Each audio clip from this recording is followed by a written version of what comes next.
तो नेक्स्ट जो है वो टाइमिंग एंड कंट्रोल यूनिट है। तो टाइमिंग एंड कंट्रोल यूनिट का फंक्शन हम लोगों ने यूनिट फर्स्ट में भी स्टडी किया था कि इसका मेन फंक्शन यही है कि ये कंट्रोल सिग्नल्स जनरेट करता है सो दैट कि जो भी डिवाइसेस हैं उनको कब डेटा को सेंड या रिसीव करना है, जैसे मेमोरी है तो मेमोरी को कब डेटा को रीड या राइट करना है, तो इस तरह के जो भी ऑपरेशन परफॉर्म करने हैं उसके लिए कुछ कंट्रोल सिग्नल्स जनरेट किए जाते हैं सो दैट कि ईच एंड एवरी डिवाइस जो है वो उन कंट्रोल सिग्नल्स के अकॉर्डिंग ही वर्क करे। जैसे अब डेटा की ही बात कर रहे हैं तो डेटा को रीड करना है या राइट करना है ये मेमोरी को नहीं पता है, तो वो उसके लिए अलग से सिग्नल भेजने की ज़रूरत पड़ती है। तो जितने भी ऑपरेशंस हो रहे हैं चाहे इंटरफेसिंग डिवाइसेस के हों या अदर ऑपरेशंस हो वो सारे के सारे टाइमिंग एंड कंट्रोल यूनिट के थ्रू कंट्रोल होते हैं। और कौन कौन से सिग्नल्स होते हैं वो जब हम अभी पिन डायग्राम स्टडी करेंगे तो बताएंगे कि इस टाइमिंग एंड कंट्रोल यूनिट के थ्रू कौन कौन से सिग्नल्स जनरेट हो रहे हैं। नेक्स्ट फिर रजिस्टर्स की बात करते हैं। तो जब हम रजिस्टर्स की बात कर रहे हैं तो कुछ रजिस्टर्स हैं जो माइक्रो प्रोसेसर में यूज़ हो रहे हैं और ये रजिस्टर्स जनरली टेम्परेरी स्टोरेज या मैनिपुलेशंस डेटा मैनिपुलेशन के लिए यूज़ होते हैं।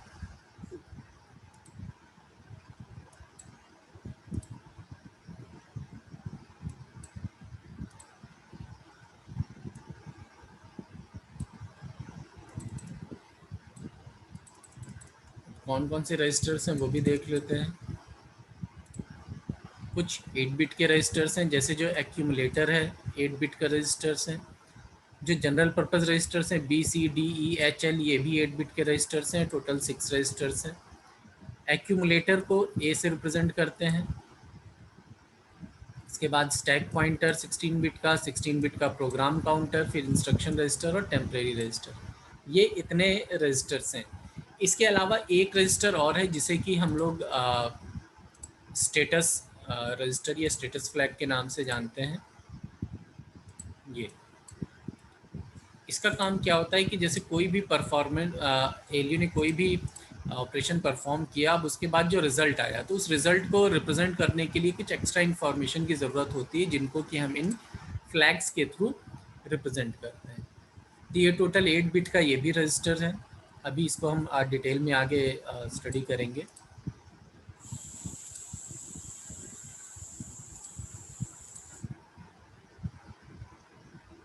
ठीक, एक्यूमुलेटर तो हमारा 8 बिट का रजिस्टर से जो भी ऑपरेशंस होते हैं एलयू के उनमें एक्यूमुलेटर हमारे एक ऐसे रजिस्टर है जो कि किसी एक डेटा को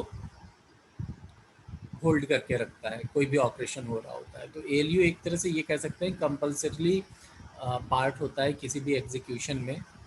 तो इन 90% केसेस तो हम एलयू का यूज़ करते ही करते हैं और फाइनल रिज़ल्ट भी आता है तो वो भी हम एक्यूमुलेटर में ही प्लेस करते हैं। कोई भी ऑपरेशन कर रहे हैं, रिजल्ट आ रहा है, एक्यूमुलेटर में ही स्टोर हो रहा है, उसके बाद हम उसको कहीं ले जा करके मेमोरी में या कहीं अदर प्लेस में स्टोर कर सकते हैं।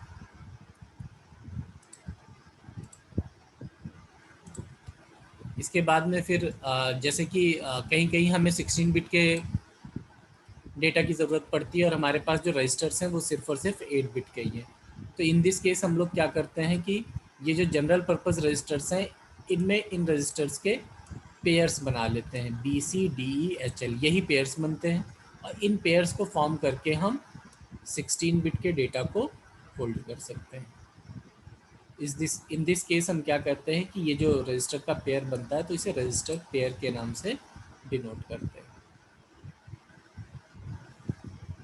पेयर्स यही फॉर्म होंगे B C D E and H L. अब जो एच एल रजिस्टर पेयर है इसका एक और काम होता है कि ये H L register pair is use to act as memory pointer. Memory pointer का मतलब क्या हो गया कि एच एल रजिस्टर पेयर में जो डेटा स्टोर हो रहा है वो मेमोरी का एड्रेस स्टोर हो रहा है, इसीलिए ये मेमोरी पॉइंटर की तरह यूज़ होता है। तो इसमें जो भी डेटा स्टोर है, लाइक 16 बिट का डेटा अगर हम स्टोर कर रहे हैं तो this data is indicating a memory location. उस पर्टिकुलर मेमोरी लोकेशन को पॉइंट आउट कर रहा होगा एच एल रजिस्टर पेयर। इसके बाद फिर प्रोग्राम काउंटर है। प्रोग्राम काउंटर का काम क्या है कि ये प्रोग्राम को काउंट करने के लिए यूज़ होता है, मतलब कि प्रोग्राम की काउंटिंग करता रहता है। कैसे काउंटिंग करता है कि इसमें जो भी नेक्स्ट इंस्ट्रक्शन एग्जीक्यूट होनी होती है उसका एड्रेस स्टोर रहता है। तो जैसे ही करंट इंस्ट्रक्शन एग्जीक्यूट हुई, प्रोग्राम काउंटर में जो एड्रेस स्टोर्ड है वहाँ की इंस्ट्रक्शन को ये फेच कर लेता है माइक्रो प्रोसेसर और एग्जीक्यूट करता है। उसके बाद में फिर नेक्स्ट इंस्ट्रक्शन का इसमें एड्रेस स्टोर हो जाता है। तो इस तरह से इसके एड्रेस में इंक्रीमेंट होता रहता है और हर बार जैसे ही इंस्ट्रक्शन एग्जीक्यूट होती है ये नेक्स्ट इंस्ट्रक्शन के एड्रेस को होल्ड कर लेता है। फिर स्टैक पॉइंटर है। स्टैक पॉइंटर में कुछ डेटा को स्टैक करके, इसकी स्टैकिंग करके in the form of sequence हम डेटा को स्टोर करते हैं, या इसको या यहाँ से डेटा को रिट्रीव भी कर सकते हैं। लाइक जैसे एक्यूमुलेटर फ्लैग्स या प्रोग्राम काउंटर या जनरल पर्पस रजिस्टर्स के डेटा की बात कर रहे हैं ड्यूरिंग एग्जीक्यूशन ऑफ प्रोग्राम। और ये जो स्टैक होता है ये लास्ट इन फर्स्ट आउट के फॉर्म में वर्क करता है।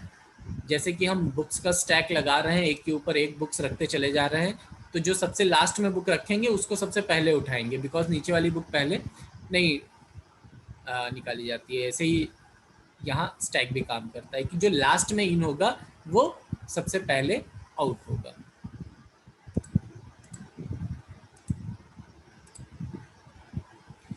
फिर हमारे पास में है इंस्ट्रक्शन रजिस्टर। तो इंस्ट्रक्शन रजिस्टर का काम क्या है कि it holds the op code, यानी ऑपरेशनल कोड या इंस्ट्रक्शन कोड। जो भी इंस्ट्रक्शन एग्जीक्यूट होनी है उस इंस्ट्रक्शन को ये इंस्ट्रक्शन रजिस्टर स्टोर करके रखता है। और इस इंस्ट्रक्शन रजिस्टर से फिर एक इंस्ट्रक्शन डिकोडर एडेड होता है। डायग्राम देख लेते हैं। डायग्राम में आप दिखेगा कि ये जो इंस्ट्रक्शन रजिस्टर है इससे एक इंस्ट्रक्शन डिकोडर एडेड होता है। किस लिए एडेड होता है? क्योंकि इंस्ट्रक्शन यूज़र डिफाइंड लैंग्वेज में स्टोर्ड रिटर्न होता है और जो प्रोसेसर है उसको मशीन लैंग्वेज समझ में आती है, तो we need a decoder which can convert these instructions into machine language.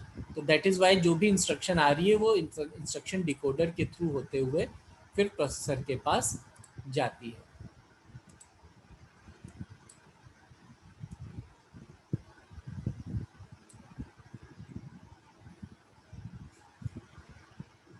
Then फिर there exist a temporary register. इस टेम्परेरी रजिस्टर को यूज़र नहीं यूज़ कर सकता है।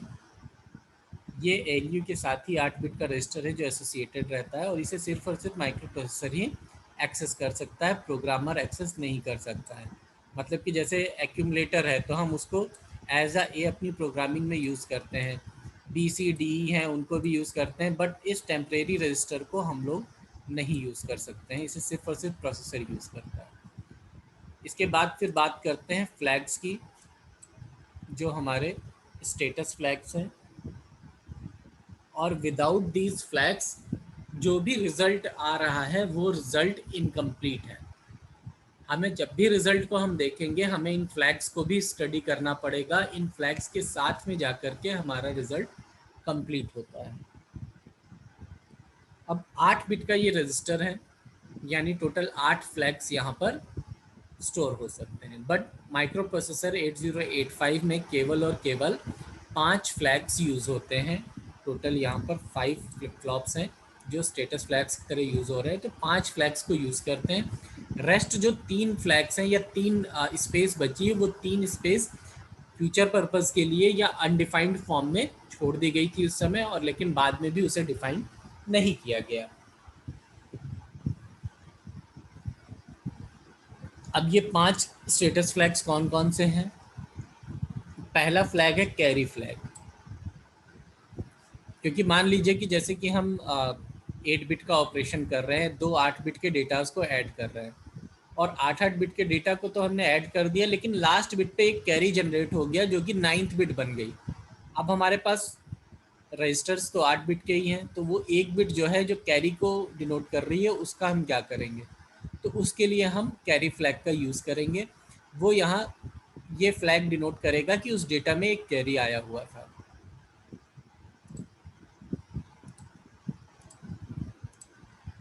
टोटल 5 जो फ्लैग्स हैं हमारे पास में वो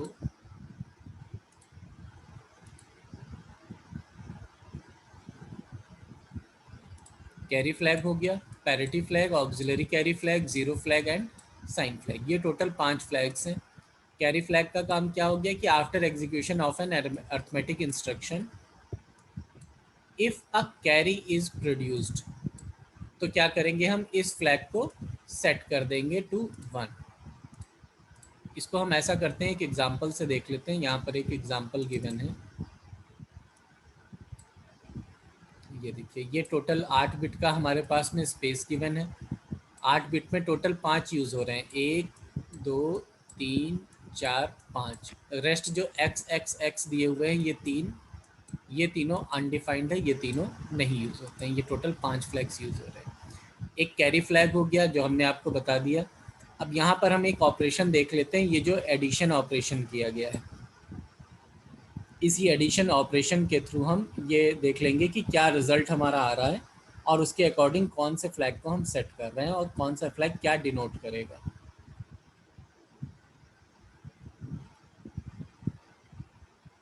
1+1 ये एडिशन परफॉर्म कर रहा है। 1+1 ज़ीरो होता है एंड यहाँ से कैरी 1 जाता है। इसके बाद फिर ये डेटा ऐड होगा, अगेन 1+1 ज़ीरो आएगा और कैरी 1 जाएगा। अब इसके बाद 1+0 करेंगे तो 1 आएगा, कोई कैरी नहीं जनरेट।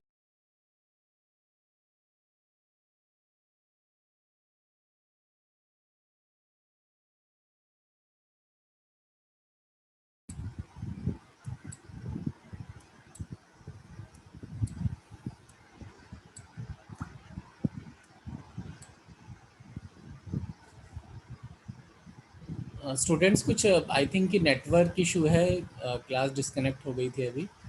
ये एग्जांपल हम नेक्स्ट लेक्चर में आप लोगों को एक्सप्लेन कर देंगे, क्योंकि टाइम भी कम बचा हुआ है और कुछ नेटवर्क का भी इशू है, तो इसको हम लोग नेक्स्ट लेक्चर में स्टडी कर लेंगे। आप लोगों का कुछ डाउट हो तो उसको डिस्कस कर लेते हैं।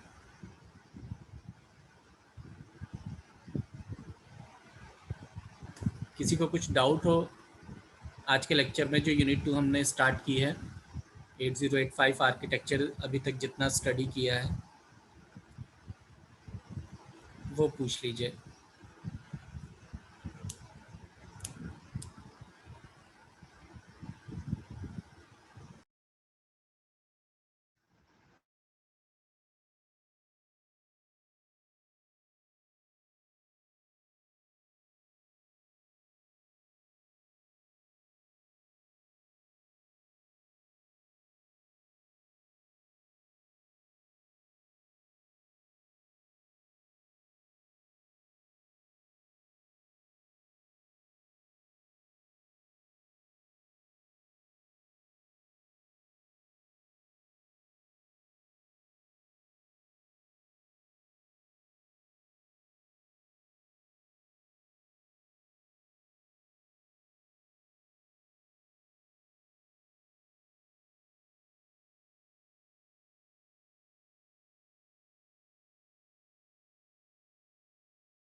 स्टूडेंट्स क्लास एंड कर रहे हैं। किसी का कोई डाउट तो नहीं है ना? ठीक, थैंक यू स्टूडेंट्स।